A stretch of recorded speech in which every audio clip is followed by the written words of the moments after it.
What's good, yo? We back with another video. We got Kenzo B before they're famous, the queen of the Bronx drill. Feel me? I see what they doing, bro. Before they famous, you don't know that they fell over, bro. I ain't gonna lie. So you feel me? They doing a Bronx drill, and I see they doing it in waves. They did a K Fly, Dougie B, B Love a couple months ago, and now they doing Kenzo B. I just seen they upload a Shy K one. We're gonna do that one tomorrow. But you feel me? I see what they doing, bro. I'm surprised they up on Kenzo B. And I think whoever is that before they famous and you feel me really understand Bronx drill. That's crazy, bro. That's big for the Bronx drill. But I see what before they famous are doing. They just trying to take advantage of like the clout that's coming from Bronx drill and shit like that. But you feel me? It is what it is. Everybody gotta eat at the end of the day. For me, I hating on them. But you feel me? Let's get it. Hey, you tell your guys I'm cute and that you wanna talk to me, but you got your pride in the middle. Why don't you just say hi? Would it kill you? At the offset of the Chicago drill scene, women like Katie Got Banned, Sasha Go Hard, and Shady were the first to jump on the genre's rapid-fire growth and contributed hugely to why this style of music was so popular in the first place. But when it comes to New York's drill scene, that hasn't really been the case, at least not until now. Over the past year or so, an entirely new wave of women has put this genre on notice, and few have done so more effectively than the woman that we know as Kenzo B. This high school senior grew up freestyling with her brother. You may have heard of him, his name is Bando. But this talented young woman didn't need her brother to help her out on the scene. She did that herself with the release of her hit track, Bump It. All the same, Kenzo B's come up was far from easy, and it even began with her mother giving birth while she was locked up in prison. If you want to learn how one of the internet's most promising up-and-coming rappers got her start, then keep watching our newest episode of Before They Were Famous.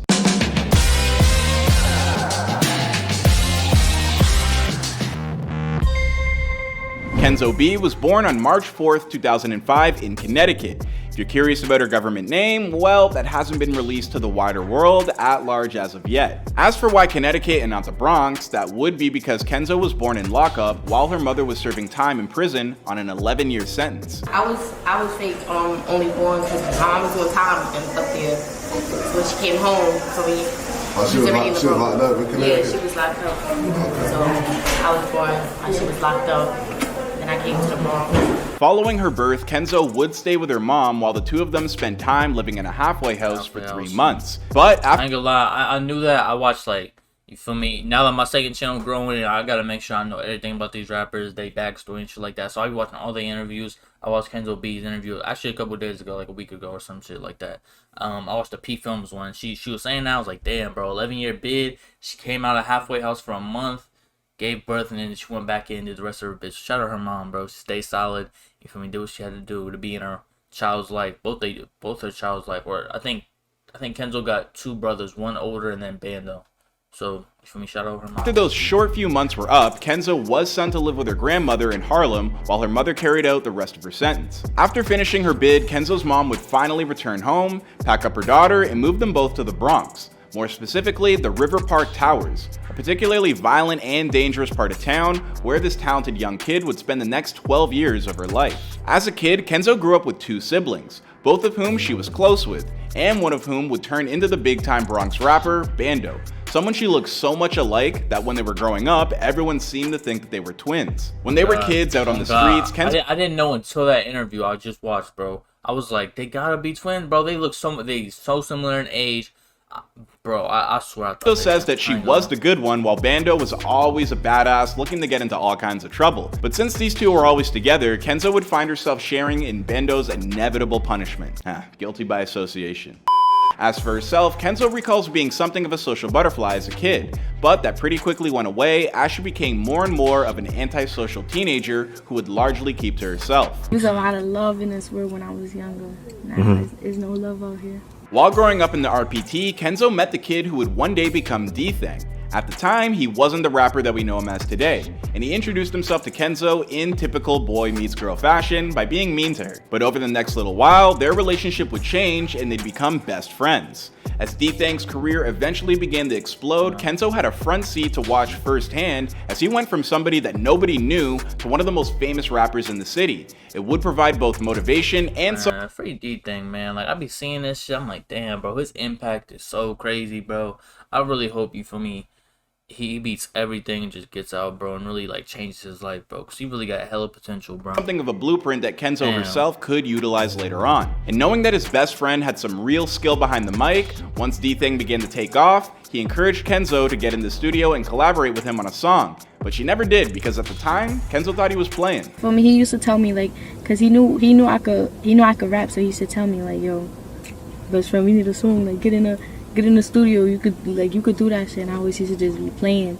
A little while later on, when Kenzo was on the brink of finding her own fame thanks to music, D-Thing would be one of the first people she ever spit her song Bump It to. As for where Kenzo's skill on the mic comes from, well, she's actually been honing her craft for a good long while. And people all around her neighborhood knew her skills because she had constantly been working on them. Not only did she get her start by singing in local talent shows during the 2nd grade, but before her brother Bando started spitting on the mic, Kenzo was rapping first. That's what's up. And you said your little sister was rapping too, right? Yeah, she was better than me. My brother was always rapping at the crib. That's what's up, yeah. Freestyle. Now, Kenzo remembers things a little differently. According to her, they both started rapping more or less around the same time, when they were around 8 years old. Dropping bars since 8. You gotta appreciate it. At the time, their older brother had already started rapping himself. Then one day, he put on a background track and told his kid siblings to go hard. While Bando struggled somewhat out of the gate, Kenzo took to freestyling like fish to water. But eventually, she and her older brother became disillusioned with their careers because it didn't go anywhere. Talk about an ambitious 8-year-old. 8, 9 years old, I didn't have no saying, bro, like, I wasn't even listening to music. I wasn't doing none of that, bro. Like, that music shit didn't come to me until, like, I was, like, in middle school, bro. I ain't gonna lie. Like, 8, 9 years old and you, like, comfortable enough to, like, start, like, you feel me, catching a beat and, like, rapping, bro. That shit ain't easy, bro. That shit tough, bro. Facebook page, I didn't have no Instagram page. Crazy. I didn't have no promotion. I was just making music. So for me, it was no point. Okay. I wasn't on that. Again, she was only around 10 years old at this point, so I'm not entirely sure what she was expecting, but eventually she stopped taking it seriously. Bando did not, which is why he blew up first. It would take Kenzo a few more years to find her footing. After briefly giving up on her dreams to become a rapper, Kenzo set her sights on finishing school and attending college to major in law with intentions of becoming either a lawyer or her true passion, a detective. Now that's somebody who likes murder mystery podcasts. For good or bad, and let's be honest, it's probably good she'd blow up before that would ever become a reality. On December 12th, 2021, Kenzo finally took the first steps towards becoming the rapper she always knew she could be. I want to know, like, you feel me? Y'all want to? Oh, Kyle Rich went to college. Why don't you get the same energy for Kenzo B? I don't think either of them, you feel me, should get any hate. But y'all don't keep the same energy. The haters that be A41s, just civilians and shit like that. I ain't saying Kenzo be a civilian, but she had plans to go to college too. But y'all not saying anything about her, bro. That shit. It's like the double standard, bro. I hate that shit, bro. Like, you feel me? Not because she's a female or whatever, but it's just like, I don't know, bro. That should be pissing me off, bro. Because I don't think, you feel me, no one's a civilian when it comes to, like, drill rapping. I don't think anybody's in the streets once they start rapping. You feel me? I think they leave that shit behind. But it's just crazy, bro. Like, the shit y'all be doing with Kyle Rich just because he blowing up and shit. Y'all be hating on that, man. And 4-1. When she posted a snippet of the song that would become Bump It to her social media. Having been perfecting her craft for so long, when Kenzo began dropping her music, everybody in her hood was ready to support her. Pride that she finally was ready to make her mark. These girls are better than the bro.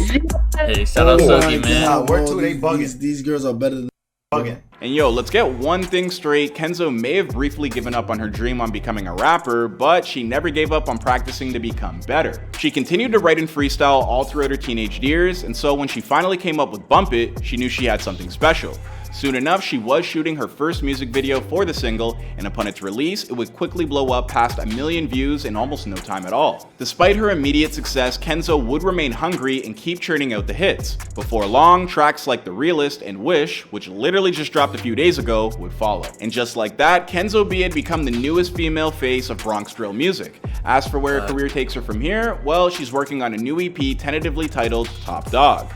Is this Kenzo? Yeah. My fault. I ain't gonna lie, Kenzo. Word of my mother, yo, we have to talk. Like, I ain't gonna lie, like, it's really like, you feel what I'm saying? Like, it's a lot going on. You feel what I'm saying? But in terms of what comes next, you already know what I'm gonna say. We're just gonna have to wait and see because this is before they were famous. famous. Thank you for everybody for watching. Please be sure to let us know what you think about Kenzo B's story in the comment section down below. Like, what's your favorite track about her? And is she really the new face of drill? Let us know. Don't forget to like, subscribe, and ring that bell as well. My name is Clyde Smith, and I'll see you guys in another video. That Bronx drill shit be like, eee. Oh no, don't put that on the screen. I got dirty ass fucking forces on. Alright.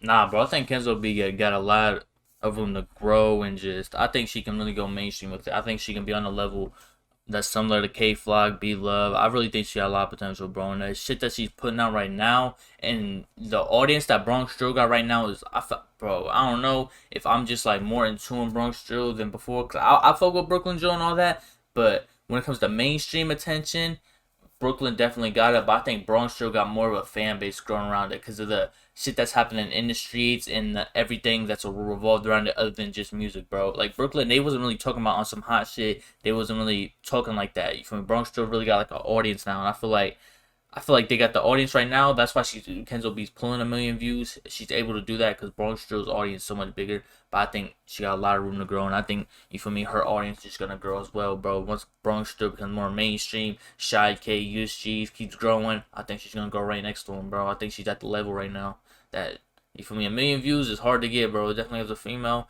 that wouldn't be achievable, you feel me, a couple months ago to a year ago, bro. So, you feel me, shout out Kenzo B. She doing her thing right now. I think, you feel me, 2022, when she drops that EP, I think it's gonna be something crazy, bro. So, you feel me, shout out her. But hey, man, I'm gonna get up to it. Appreciate y'all for rocking with me. Keep doing y'all. Keep doing me. Be safe. Stay dangerous.